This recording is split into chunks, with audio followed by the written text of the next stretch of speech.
శంకర్ గారు ఇక్కడ ready sir.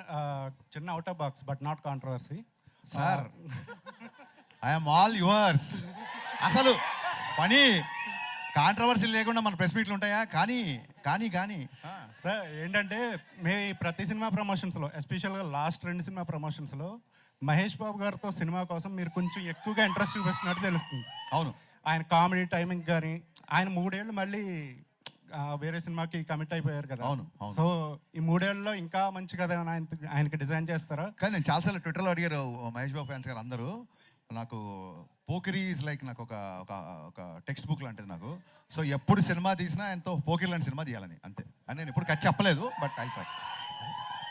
Harishankar గారు సార్ సార్ అంటే రవితేజ గారితో మీరు తీసేంత షాక్ ఏదైతే ఉందో ఇట్స్ లాంగ్ బ్యాక్. షాక్ కానీ మిరపకాయ కానీ అంటే ఆయనతో చేయడానికి ఎందుకు మళ్ళీ ఇంత గ్యాప్ తీసుకున్నారు? నేను నిన్ననే చెప్పానండి, నాకు ఫ్లాప్ సినిమా తర్వాత కూడా పిలిచి లైఫ్ ఇచ్చారు. ఇప్పుడు ఒక అన్నయ్య ఒక తమ్ముని జాబ్లో పెట్టాడు, అది సక్సెస్ఫుల్గా ఉన్నాడు అనుకోండి, మళ్ళీ వెళ్ళి నాకు అది కావాలి ఇది కావాలి అనకూడదు. ఇంకా మన బతుకు మనం బతకాలి. పద్దాకి వెళ్ళి సినిమా అడిగితే కొంచెం మొహమాటంగా ఉంటుంది కదా. అట్ ద సేమ్ టైం మధ్యలో 2 సార్లు మేము అనుకున్న సినిమా మెటీరియల్ అవ్వాల. సో ఆల్రెడీ మిరపకాయ ఎక్స్పెక్టేషన్ ఉన్నాయి కాబట్టి దాన్ని దాటే సినిమా తీయాలని ఒక చిన్న ప్రయత్నం, ఆశ. దాటుద్దా లేదని మీరు చెప్పాలి. సో ఈ సినిమాకి ఆ స్కోప్ ఉంది కాబట్టి దీన్ని కుదిరింది చేసామండి.